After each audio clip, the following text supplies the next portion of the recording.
Love जिहाद के बाद अब ट्रेंड जिहाद की बारी। पहले पहचान छुपा कर की यारी, अब कारोबार में भी पहचान छिपाना क्यों है जारी।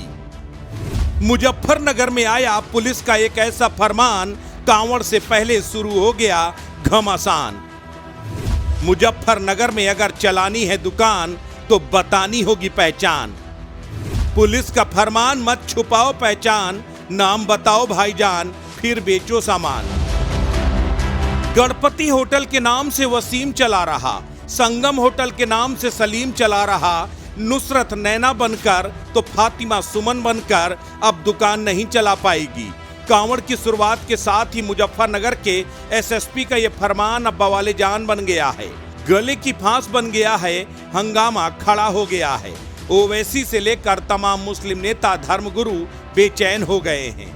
पहले आपको वो बयान सुनाते हैं जिसे लेकर बवाल मचा हुआ है। देखिए, कांवड़ की तैयारियां शुरू हो गई हैं और हमारे जनपद में लगभग 240 किलोमीटर का कांवड़ मार्ग है। इसमें जितने भी खान पान के दुकानें हैं, चाहे वो होटल, ढाबे, ठेले, जहां से भी कांवड़िए अपनी खाद्य सामग्री खरीद सकते हैं, उन सबको ये निर्देशित किया गया है कि अपने प्रोप्राइटर के या काम करने वालों के नाम ज़रूर डिस्प्ले करें। ये इसलिए ज़रूरी है ताकि किसी प्रकार का कोई कन्फ्यूजन किसी भी कांवड़िए के अंदर ना रहे और ऐसी स्थिति ना उत्पन्न हो कि कहीं कोई आरोप प्रत्यारोप हो और बाद में कानून व्यवस्था की स्थिति उत्पन्न हो। इसलिए ऐसा निर्देश दिया गया है और सब इसको अपनी स्वेच्छा से इसका पालन कर रहे हैं। एसएसपी अभिषेक का ये बयान सामने आने के बाद असदुद्दीन ओवैसी के सीने पर सांप लौट गया। ओवैसी भाईजान ने ट्वीट करके एसएसपी के फरमान को हिटलर की जर्मनी का जुडेन बायकॉट करार दे दिया। उसे दक्षिण अफ्रीका के अपार्थाइड का भी नाम दे दिया। कहीं जफरुल इस्लाम ने विरोध किया तो कहीं मोहम्मद जुबैर ने इसे खतरनाक करार दे दिया। लेकिन सबसे बड़ी बात यह है कि अखिलेश यादव भी अब इस पहचान बताओ अभियान के खिलाफ एग्रेसिव हो गए हैं।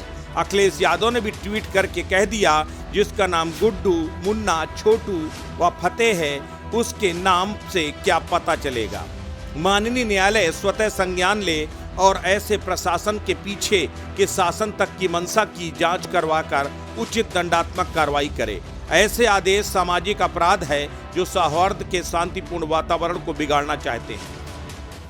मुजफ्फरनगर कांवड़ मार्ग पर मुसलमानों के बहुत होटल, ढाबे, चाय की दुकान, मिठाई की दुकान, फलों की दुकान है, जो अपने नाम और पहचान छिपा करके हिंदू देवी देवताओं के नाम से चलाते थे।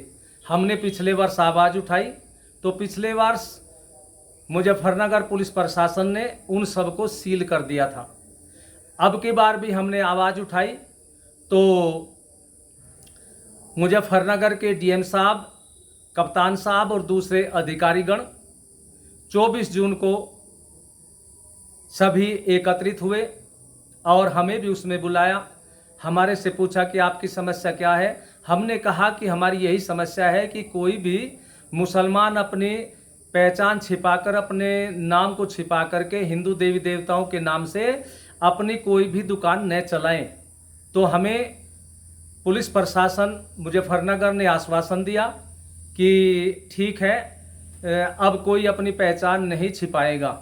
तो मुजफ्फरनगर पुलिस प्रशासन ने आदेश कर दिया, अब सभी होटल, ढाबों पर, चाय मिठाई की दुकान पर मुसलमानों के मोटे अक्षरों में नाम लिखे जा रहे हैं और जो फलों की ठेली लगाते हैं उन पर भी मुसलमानों के नाम लिखे जा रहे हैं, जो कांवड़ मार्ग पर ये सब कार्य करते हैं। मैं मुजफ्फरनगर डीएम साहब का, कप्तान साहब का, दूसरे अधिकारियों का धन्यवाद करता हूं कि उन्होंने कांवड़ को सुचारू रूप से चलाने के लिए ये संज्ञान लेते हुए सभी मुसलमानों को अपनी दुकानों पर मोटे अक्षरों में नाम लिखने का आदेश दिया और हिंदू देवी देवताओं का नाम न लिखने के लिए भी उनको निर्देश दे दिया है। उनका हम बहुत बहुत धन्यवाद करते हैं और आगे भी निवेदन करते हैं कि इसी प्रकार से वे लोग करते रहें। पहचान बताने पर इतना हंगामा क्यों खड़ा हो रहा है? कारोबार चलाने के लिए पहचान छिपाना क्यों जरूरी हो गया है? सलीम को संगम, और वसीम को गणपति बनना क्यों जरूरी हो गया है, ये अब सवाल प्रासंगिक हो चले हैं और इसके विरोध करने वालों की हकीकत भी अब सामने आना बेहद जरूरी है। अस्तित्व न्यूज के लिए ब्यूरो रिपोर्ट।